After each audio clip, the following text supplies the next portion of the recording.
Men, if you are constantly being bombarded and feel like you have this inner game, this constant battle is going on the inside, and you feel overwhelmed by it, it's taking the best of you, it's an unseen enemy, you're not alone. This is a common thing for most men. So in this video, I'm going to give you the 9 Ds that are destroying your life, your legacy, your full potential in all the things that God has called you to be a part of. And I'm going to give you some ways to obviously not allow them to make that happen. Your success, your relationships, your legacy, all is determined by you being able to fight against these 9 Ds. Not just common words of Ds itself. So if you're new to the channel, my name is Calvin Go Hard Rashard. I have over 25 plus years of coaching. God has called me to work specifically with men, even on a deeper level. And if you're new to the channel, we're growing, we're moving forward, and I'd love for you guys to go ahead and subscribe, to like, to comment, do all the things, especially if you are live. Would love to hear you comment in the section here, and I'd love to answer any questions. And because it is as live as it gets. Last week we had somebody come and knock on the door, and I had to get up in the middle of it. So that's how live it is. All right. So with that being said, as you know, as men in leadership, business, and life, we have these constantly pulls in different directions and whatnot. And so, what is it like to stay focused, to stay locked into the things that God is calling you to do for your calling itself, for your legacy, for the people that you're called to lead? Are you going to do this at a high level, knowing that these D's or these distractions or this internal game, this enemy is always going on? If we really take hold of this, we recognize that it's more about what's going on internally versus what's going on externally. It's more about what we call an internal locus of control versus an external locus of control. If I know that my emotional resilience and my mindset, my mindfulness, and staying locked in and having a clear vision of what I'm called to do, I can stay on task. But if I believe it's external, meaning who's in office, what's the economy, what's the taxes, other people's situations are affecting my future, then I'm going to actually depend upon that, and I'm going to believe that is the thing that's really guiding and leading me, and it really isn't. It's coming from what's going on the inside. So these are things that undermine you and keep you from doing exactly what God's called you to do. So with that being said, I want to give you some stats of why this is important for me to kind of bring this down to you guys. 77% of men report feeling stressed regularly. Okay, 1 out of 5 men experience depression at some point in their lives, and over 50% of entrepreneurs report mental health issues, and 30% are struggling with depression. So these are some of the things we're going to talk about in just a second here. So and also number 9 is going to be a kind of a accumulation of all of them all mixed in together too as well. So I want to put that in there. Actually, when I'm doing this, I want to make sure some of you guys may be watching this from my Lionheart page, and so I haven't done that in a while. Just wanted to make sure I could put that through as well, and see if that's going where it needs to go. It should be, yeah.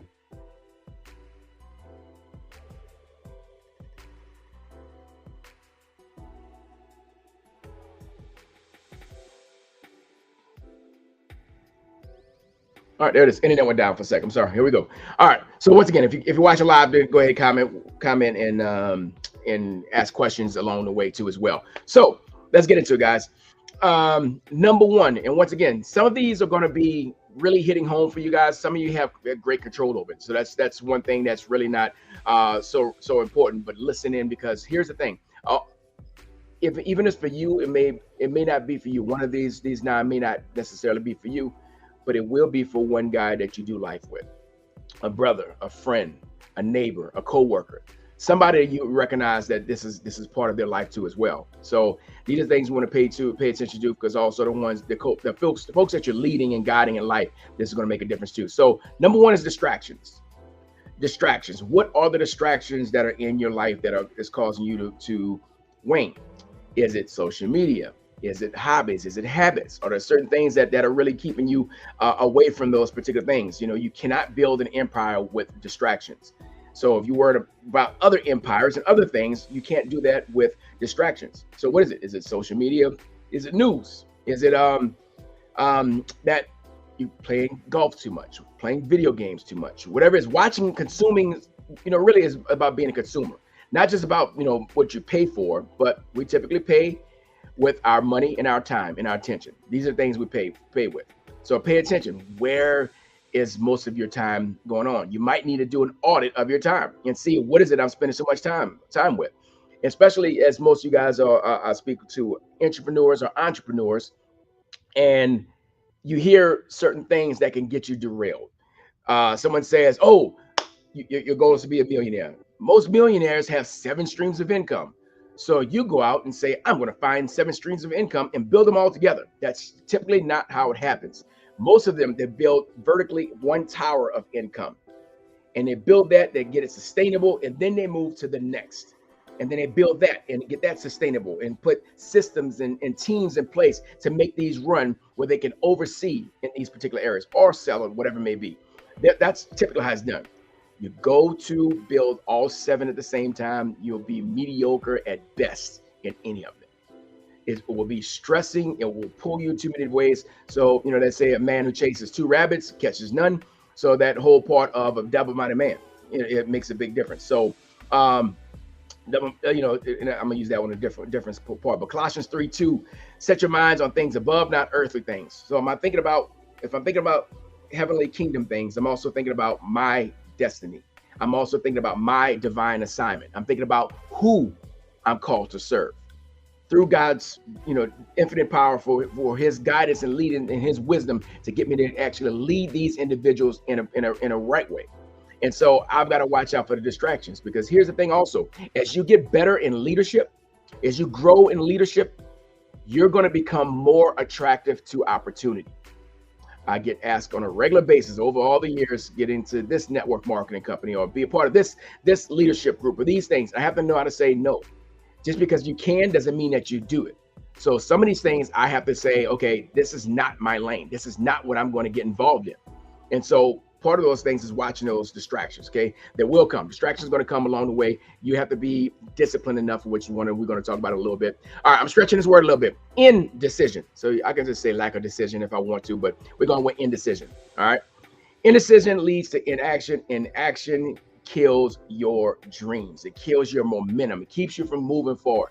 So when you're indecision, once again, a double-minded man is unstable in all his ways. That's James 1:8. So I'm sitting here. I can't make a decision. Should I do this or should I not? Some of it is like I need to do it to figure out that that's not what I'm supposed to do. Sometimes it is that I need to get involved with something and take a leap of faith and see if this is not what I want to do. Guess what? Once I figure it out, I already know I never have to touch it later again. So it might be a thing I need to get the information or get involved, whatever it might be, to find out this is not it. My dad went to 3 years school in accounting to realize he did not want to be an accountant. What is it? It used to be 27%. Only 27% of people use the degree to go to school for. I think it's now 18 or 16%. But here we are. We are just sending folks off to school because that's the way my dad did it, and this is the way my parents did it, and that's what big brother and big sister did it. It doesn't mean that's your way. Most people aren't going to use that degree. Now, if you're going into an industry, there are certain industries that is necessary. Don't get me wrong. I'm glad my doctor has went to medical school. You'll be happy your attorney went to law school. Engineers, all the things that certain industries that's necessary, but don't just go with the flow and go along to get along. Just going through like old, outdated ways of doing it, old, outdated ways of thinking, or just the methodology itself. So we got to be certain about that. So it's hard to make bold moves in your business and life if you're in indecision. If a quarterback, should I pass it? Should I throw it? Should I run it? They have to make a decision quick. You see folks who have those options, they make the decision quick and deal with the consequences. Take the shot. So I need to be able to take the shot and make things happen instead of holding back on those particular things itself. So am I being decisive? Am I taking roots? Now, one way to be more decisive is if you have a clear vision and core values. The decisions you make for your life and your business and your relationships are going to be according to the vision you have for yourself and for those who you call to lead. Get clear on that vision, and the core values also become these guardrails. Your vision and your core values. What do I stand for? Who am I as an individual? and I'm going to make decisions out of those particular things. So I don't have to have decision fatigue. I've already made a decision on who I want to be. Does this line up with identity, my identity in Christ, and my identity through my gifts? Because my gift will make room for me. It'll bring me before great men, but I need to know what those gifts are. I need to get clarity on those gifts and how I'm going to distribute those gifts, how I'm going to utilize those gifts, how I'm going to be a good steward of those particular gifts. Okay, so that's indecision. Next one, depression. I already told you earlier, that depression is, most guys at some point in time say they're dealing with depression. So depression, it steals your enthusiasm. Of course, enthusiasm means enthuse is God within. So it's basically having a full abundance of the Holy Spirit, vigor, joy, all those particular things. But depression is a silent killer. It's robbing you of that joy. It's robbing you of that will to live and that drive. It kills your ambition. Okay, if you're fighting depression itself. So what is it really goes unnoticed with high performing individuals, those high achievers, like there's go-getters, type A personalities, because you distract yourself with work. I just had a coaching conversation with somebody who said that I just stay busy, so I don't have to think about it. Yeah, that can get really bad, because if you're never having time to stop and think and have quiet time and actually digress and actually give yourself some time to recover, you're fighting a hard battle, because you're going to get burnout at some point in time. So part of it is, okay, I need to recognize that these are some things that are really pulling me down, and they're affecting my spirit, they're affecting my soul. And so I can get up look, I didn't sleep well last night. All right, I did not sleep well last night. And so I can sit there and go, I know I'm going to have to get a nap later. I know I'm going to make sure I get a good night's sleep tonight. Because if I keep going and keep going and keep going, I can get caught in some depression, some anxiety. Those things start rising up if I don't take control and have the self-awareness of where I'm at, of what's going on. And so I'm not my best at not getting enough sleep, but I can't keep that pattern going on. Just had a conversation with a young man who was being a caregiver for his mom, and he doesn't have much help, and he's not getting much sleep. It's like, you're going to implode, brother. You're going to implode. There's a part of you that has to be able to say no. And I know that's a hard part for some of you guys. You're the one that has to be in that position to be the caregiver, to be the one that does the most. And it's hard. Now, if you could do a lot in this season, but we know we can't sustain that over time. Okay. So depression is number 3. I'm going to go to number 4. But once again, if you're watching live, I'd love to hear comments, questions, anything you got going on there too as well. Make sure you like, subscribe, comment, all the good YouTube things, and we keep going forward here. All right. Number 4 is doubt. Uh-oh, why is it not clicking? There it is. Number 4 is doubt. Okay. Doubt is another one that will cripple your ambition, your will, your drive to move forward. All right, because who am I? What am I really doing? What's my calling? What are things that keep me from fully committing to the task at hand, fully committing to the journey at hand, fully committing to my divine assignment? Because maybe it's not me. You look at Moses, man, it's just so great when I heard a preacher break down like that whole series of Moses doubting, and Moses, oh, maybe I can't speak that well. And what about this? We're from a little tribe. Who am I? Same thing with Gideon. I hear this whining voice that's going on with Moses and Gideon when they're talking to God about all these excuses, all these things. And he's doubting, I'm not the one. It's got to be somebody else. I don't have the skills. How many times we do the same thing? That we're not the one. We're not the one that has that. Sometimes it requires, you might not be the person now, but what is it going to take? What coaching do I need? What mentor do I need? What courses or classes or books do I need to read to get better at this? I got a buddy of mine who owns a very successful marketing agency. And guess what? He's a branding agent. Not a marketing, he's a branding agent. And he wasn't doing that. A mentor spoke into his life and said, man, you got a flair for style. There's something about you that just says style and finesse and these things like that, elegance and all these things. And he said, you should become a branding expert. And guess what? He didn't know nothing about branding. You know what he said he did? He went out and found the 20 best books on branding, read them, studied them, and opened up a very successful branding agency. He went to his own self-study, his own school of hard knocks to learn how to become that from the books. He had a degree in something else and was in a cubicle working, and his soul was being sucked away from him. So for him, it was the thing that he had to say, you know what? I went all in on this. And so when you doubt your capacity, doubt your ability, but one thing is words from God, the Bible, individuals that may come and speak life into you, they can breathe life into you. That's one of the things that I do with my coaching clients all the time is, look, I see your potential. We have these conversations. I start seeing their strengths. I start seeing their powers. I start seeing their affinity towards things that are moving them forward and how they can serve humanity. I start seeing these things and I let them know, look, when your belief in yourself catches up to the belief I have in you, you're going to be dangerous. You're going to be dangerous because I see it. And you have to have somebody in your life that can see that potential, because doubt will creep in. The enemy loves to doubt. He comes to kill, steal, and destroy, right?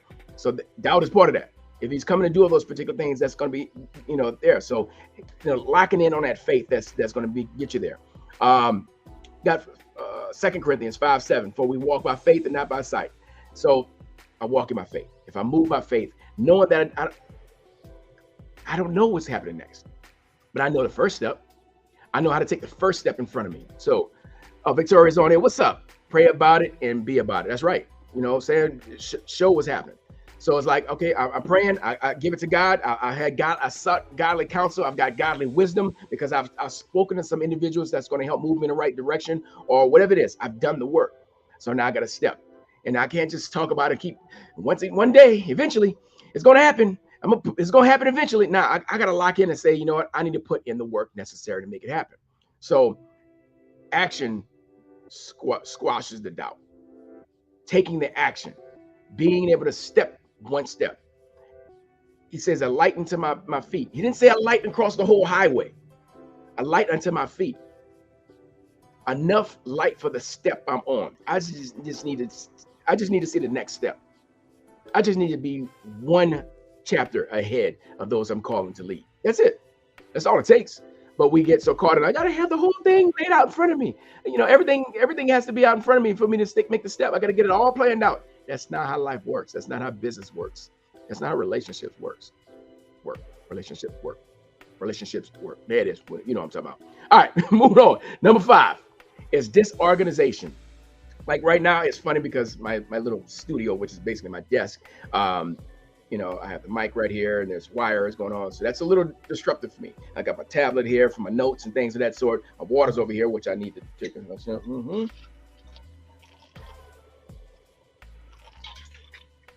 But my desk, I got to keep fighting that. It's not bad right now, but there's times when my desk will get a little too much, or people start putting stuff on my desk, either here or at home. So organization, not just in your workspace itself, but your mind reflects your environment. People say, oh, I'm just messy, I'm just free. Nah, that's not a good excuse. That's not a good reason. There's something that needs to be organized in your life. Your car, your environment, all that, the clutter of those things can clutter your mind. Clear space. What does that look like as far as disorganization? Not having set schedules. Do your best to get up at the same time, go to bed at the same time. Have some set systems that allow you to just be on autopilot. That's the beauty of habits. So, when you have disorganization, it leads to chaos, it leads to confusion. That brings more doubt. That brings more second guessing yourself.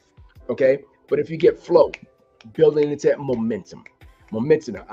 Have momentum is working either against you or for you, but I want momentum towards my goals, my vision. I need momentum moving in the right direction. So with that, disorganization messes things up. It's kind of like, okay, if I'm driving down a road and there's potholes and there's speed bumps and all these different things and there's signs that are conflicting each other, guess what? I'm going to have to drive slower. But when it's smooth and there's no traffic, I can just go. So the same way with my life, my daily habits, my weekly habits, my the things that I put in my systems, my operating systems for life. When I put those things into play, I can actually do better and move forward. Okay. 1 Corinthians 14:40 says, let all things be done in decency and order. There's order in the court. How about, is there order in your life? Is there order in the things that you're doing? Do you have systems in place? Do you have playbooks in place? Things that allow you to go When this happens, this happens. When this happens, this happens. You know, I'm I'm a visionary. So in my businesses, there's people that I need that help me stay organized on those particular things. Because I can be pretty organized with certain things. When it comes down to those things, I have a administrative assistant or overlord of operations here at my studio. I have a VA for both businesses. So these are people that help me stay accountable to the systems and things that I need to have in place too as well. Okay, so get organized. Hire somebody. I know people who are like, what do you call it? Or not organization coaches, or however you want to call it. They put things together and can organize not just your closet and your stuff like that, but also organize your life and the patterns and the things that you're doing too as well. All right, I'm going to sit in this one for a little bit. Dark thoughts. When we talk about dark thoughts, I'm talking about suicide. Okay, talking about suicide. So, fear, anxiety, depression, some of these things I've already mentioned lead us to the dark thoughts, being disorganized, being full of doubt, walking more in fear instead of faith. All these things will get you to like sabotage your life. Okay. Let me give you some stats first, and I'm gonna go over that. But suicide, here's something I just posted, I just shared on my Facebook page, which is pretty good. Just shared it last night. Somebody, I can't remember who said it, who put it out there, but if suicide ever crosses your mind, I'd rather listen to your story than attend your funeral. That's for any of you all, whoever's listening. I'd rather listen to your story than attend your funeral. And unfortunately, I have attended funerals for my mentor, and because of taking his own life, a lot of what I do here is birthed out of that pain. Okay. Here's the numbers. Suicide is the 11th leading cause of death in the U.S. In 2022, 49,476 Americans died by suicide. In 2022, there were estimated 1.6 suicide attempts. Okay. 94% of adults surveyed in the U.S. think suicide can be prevented. That's the big thing. 94% of adults believe that it can be prevented, and it can be. I was watching a special about those individuals out in at the Golden Gate Bridge. That's a popular place for people to commit suicide, just jumping off the Golden Gate Bridge. And the few that survived, they had a story. And the story was, as soon as they let go, instant regret. Instant regret. As soon as they let go, instant regret. There is a way out. And here's the part where it hits men differently, is that male deaths represent 79% of suicides, which is 4 times the rate of females. Men are the ones who do it. Men are the ones who have more anxiety, depression, but we're the least ones to get the help, to get the coaching, get the counseling, get the help, whatever is necessary, reaching out. We're the least ones to do that. Roughly 100 men dying by suicide every day. That's over 36,000 annually. So I'm speaking from experience from like others who have committed suicide, but I'm also speaking from experience of I've been there in my own dark thoughts. Full transparency, I've been there more than I wish I can imagine. That I can mention. I've been where driving and the headlights of the oncoming 18-wheeler seemed appealing. Here's the difference, is that I did not meditate on it. I did not sit in it and really start thinking about it. And how would I do it? What would be the best thing? And what would be the outcome? And what about insurance? And if that's where, when you start really digging in, as a man thinketh, so shall it be. What you focus on expands. If you start focusing on and start studying and researching and Googling and all these things, you're going to get further down the line there. And the more you isolate yourself from people that love you and care for you, who want to live, who want to do life with you. So that's the difference. It's like you start really focusing in on it. You start digging into, this is what I'm going to do. But obviously, staying connected to God, staying connected in prayer, in your prayer journal, all those things, but also staying connected to other people. Other folks are your lifeline. There's a reason why And if you go to the middle, I mean, if you're in a penitentiary and you get in trouble, they put you in solitary confinement, which grooms us for that. Is think about in school, you got in trouble, you had to go to detention, or you had to. I know I had to go sit in the hall, or put my desk out in the hall, or whatever it was. You had detention. You had certain things that isolation. Go stand by the pole. Go stand over there. We all knew that we're training ourselves to know that isolation is horrible. It's horrible, and so we can't isolate ourselves. But what we focus on expands. What does God's word say first? What does He say about me and my identity in Christ? I'm fearfully and wonderfully made. If he lost if he lost one, He leaves the 99 to come from me. Okay. One of my favorite scriptures is Philippians 4:8. Finally, brethren, whatsoever things are true, whatsoever things are are noble. Let me start that over. Whatever things are true, whatever things are noble, whatever things are just, whatever things are pure, whatever things are lovely, whatever things are of good report, if there be any virtue and if there be any praiseworthy, meditate on these things. Another version says, think on these things. If there be things worthy of praise, is another version what it says there. I need to focus on those things. I need to focus on things that are above and not beneath. I need to make sure, I need to see the joy and the love and the grace and the thanksgiving in the midst of the test and trial that I'm going through. Okay. It's so easy to go into dark thoughts. Whatever your situation is, there is hope. It's only a season. Now, for some people, that season's few days, few weeks. Some people it's a few years. It is. But there is light at the end of the tunnel if you actually go to the light, not go to the light, like get away from here. You know what I'm talking about? So the dark thought part, we have to be careful, especially as men. We're more prone to that because we don't want to admit fault. We don't want to admit that we're struggling. And those are the things that's the easiest thing to do. So that's why I'm vulnerable and I share that I'm there too. I've had conversations with men that give me a text or a call that I've been chewing on the barrel of my gun for the last 48 hours. And it's scary. But I know this is what I'm called to do, to have those conversations with those men like that. So whoever you are, if you're watching this, if you get stuck in dark thoughts, reach out to me. Find a way to reach out. I'm all over the place. You can find me. Reach out to somebody else, and there's helplines and all kind of different ways. If you just go to suicide prevention line, I know it's like 4 numbers or something like that. Make that call. So yeah, I had to sit there for a little bit in that one. All right. Bring it up a little bit. I know that's not as cheery, but it's got to be talked about. Okay, you'll be destroyed by that. Lack of discipline. Lack of discipline is a big one. Let me put it up there. Let you see it again. Lack of discipline is another one that gets us caught up because the discipline is the bridge between your actual goals and the achievement of the goal. It's the bridge. It's what gets you there. It's like locking in and having these systems. I grew up watching a lot of discipline. Both my parents, but my dad, military guy, exercise, nutrition, all these things were part of his lifestyle. Showing up on time, all these things, very, very disciplined man. Like it's weird when I say this, but for other people, but I don't ever remember us going to bed with the kitchen being dirty. Ever. It was what we did, was have this system of keeping things in order.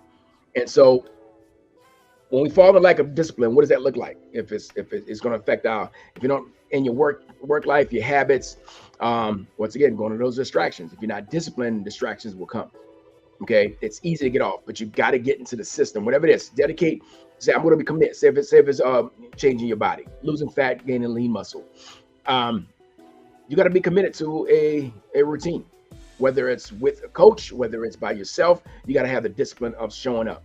I always tell folks, like for us, we have like we're a team personal training studio, and so we have certain times. You show up on the time that the session is. So we have a 5:30, we have a 6:30, we have an 8 a.m., we have a 4 p.m., we have a 5:30. Show up at that time. Stop 45 minutes. If you're doing this on your own, I would say, like at your gym or from home, set the time, put it on your calendar, because you do it with the doctor's appointment, you do it with a business client. So put it on your calendar and show up at that time. Don't be late for yourself. Show up for yourself. Okay. The discipline says I can go without. and the disciplines that it takes to change your body cross over to every other area. The disciplines that it takes to save money or to invest money, to live below your means, those disciplines carry over in other areas of your life. The spiritual disciplines, to pray every day, pray without ceasing, to get in your journal. So do all those things that you do on a regular basis, it becomes your systems. So you got to have the discipline in order to make it happen. Let me give you Hebrews 12:11. No discipline seems pleasant at the time, but painful. Oh my goodness, it's painful. But later on, however, it produces a harvest of righteousness. You got to choose your heart. That's what go hard is. It's like going in with go all in with all your might. Do all your might as unto the Lord. Every single thing you do, you got to be able to put into work. So yes, that whole thing of choose your heart. Being fat is hard. Getting healthy is hard. Choose your heart. Pick your heart. There's always going to be a choice. I can pay with sweat equity, or I can pay with getting on prescription meds. I can pay with doing the work necessary to launch the business, or I can stay stuck in a career that I can't stand and it's draining me and it's taking the lifeline out of me. But I'm going to just sit there and do it and just keep doing it because this is all I know, versus saying, what is it I can do? What moves can I make to make a change? Because eventually it never happens. I've got to put the disciplines in place to make it happen. Other one with that is Corinthians 9:27. I think that's the second. But I discipline my body and keep it under control, lest after preaching to others, I might myself be disqualified. I discipline my body. It means that I'm intentional. I am making it happen. A lot of times people want to wait for things to just happen to them. But I'm going to be intentional in saying that I'm bringing the discipline. I'm bringing the hard stuff. I'm going hard for this particular goal, knowing that it's going to be some sacrifices, knowing that it's going to bear fruit in other areas of my life if I lock in and to have those disciplines and put in place. Okay. So number 7 is discipline. Once again, if you're watching this live or whenever you're watching it, go ahead and like, subscribe. We're trying to get to that 300. We're getting real close there. So if you haven't done that yet, please make sure you go ahead and subscribe and like and all the good fun YouTube things there. All right. So that was lack of discipline. So discouragement, it blinds you of your victories. Discouragement blinds you of your victories, meaning it's hard to count wins. One of the first things I teach my clients is count your wins. What did I do well? What am I doing well? And let me lock into that. But I can easily get discouraged when, once again, people can relate to weight loss really easy. Like if I've been working my butt off in 3 weeks and I didn't see the scale move, I can easily be discouraged. Not recognizing that I'm building momentum toward those things. The scale may not move, but clothes might be changing. My body's adapting to a new stimulus. So it may take some time for me to bear fruit of that particular thing itself. So as far as entrepreneur men, I mean, there's not getting leads, business is slow. It's building there. I have a big dip. Some of those things can get you kind of off kilter when it comes to that, but it's going to cause you to want to quit. Okay, discouragement can say I'm going to quit. I'm going to quit on my relationships. I'm going to quit on the business. I'm going to quit on the work that I know God is calling me to do, to start that ministry, to get involved in that group that I've said I'm going to be on the board or whatever it is that I'm going to contribute to. So all those things can happen if you are discouraged. So we got to watch that, of being low in spirit, as the Bible talks about, being in that valley of despair. All those particular things itself, I got to watch discouragement when it comes. Okay, Joshua 1:9. One of my favorite scriptures there too as well. We've got it all over here. Be strong and courageous, but do not be afraid or discouraged, for the Lord your God will be with you wherever you go. Be strong and courageous. Fights against discouragement. Be bold. Be bold as a lion. To give thanks in all things. To be grateful. Practice gratitude. All those things will fight you from coming out of a season of discouragement, because they will come. And once again, how far you dip is what makes a difference. Although I walk through the valley of the shadow of death, that means, okay, if I'm in a valley, there must be some mountains. I must either come off of a mountain or I'm going to a mountain. A valley is surrounded by mountains. But I can stay in the valley but a certain period of time. I know I can endure hardships or endure hardiness as a good soldier of Christ. I can endure those particular things in the valley. But what leads me to the last one is going further deeper than the valley, which is the pit of despair. The pit of despair is a culmination of all of these. In the pit of despair is anxiety, depression, stress, chaos, havoc. It's emotional immaturity is happening here. Mental midgets happen here. I'm feeling stymied, feeling isolated. All those particular things happen in there because if you're in there, death and hope, death and hopelessness is in that pit of despair. The hopelessness. I lose hope for the opportunity to move out. It gets darker. It gets colder. It gets more dreary in the pit of despair. And so it happens sometimes. We get there and it's scary. This is where all these things start piling on in that pit of despair. When I'm in despair, I'm walking out of desperation, meaning I'm grasping at straws. I'm looking for quick fixes. I'm looking for vices and things that aren't part of what I normally would do. This is where you have to reach out to another brother, a coach, a mentor, a friend, a neighbor, somebody that you know you can confide in to help you get there. So for me, I know part of my work is helping men get out of the pit of despair. And it's not just throw a rope down like most do. I'm going to climb down in the pit with you, and we climb out together, hand by hand, arm by arm, to get through. It's so much hopelessness in there. The darkness can get overwhelming, but there is a light at the end of the tunnel. There is a way out. He said, "I'll make a way of escape." He says, "I'll make a way of escape." I'm taking him for his word. There is a way of escape, even if you're in the pit, even if you're in a valley that seems that it's too deep for you, too dark for you. But they can emerge. But a lot of times, it's typically a accumulation of things. It's a pile up of different challenges that's coming on. So a lot of times, okay, a health scare added on with, it's compounding. It's a health scare with some financial problems, with a relationship problem, a strained relationship. You put three of those things together, and it's difficult. One of my clients, very high achieving individual, during 2020, was dealing with not one major crisis, but four at the same time. And his words were like, "Coach, I've never been here before." And my words were, "You've never been here before because you've never been here before. Give yourself some grace." A normal person would shrivel under the pressure of one of these things. You've got four major hard-hitting things going on in your life. Be gracious with yourself. You're not supposed to know how to just get out of this. And we walked through it. We got into his mind, got into his heart, got into those particular things to build that strength, to build that momentum back of winning. Let's get some small wins. Let's build small wins to build momentum towards bigger wins and dig out of this. But you got to be gracious with yourself, especially with something you never dealt with. For those who have lost parents, you probably already know it. Like I haven't been there yet. I've lost all my grandparents. I'm at that stage. But at some point in time, unless God calls me home early, that's probably going to be a thing that I have to deal with at some point in time. I don't know what that's like. I'm going to have to lean on someone else who's going through it.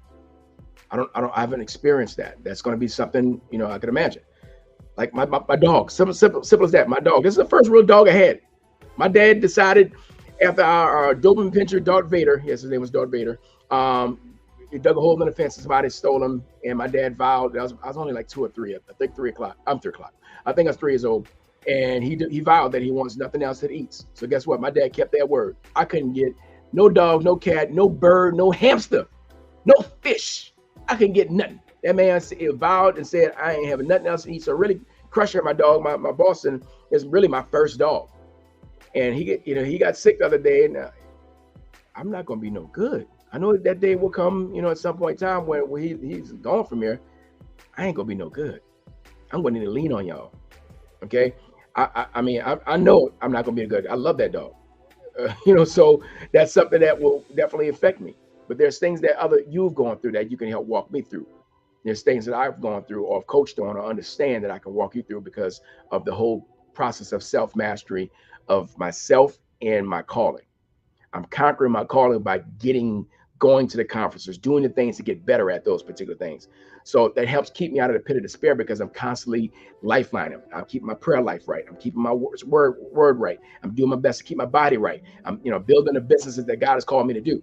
So all that staying in the momentum keeps me not dipping so deep when life hits, because it will hit.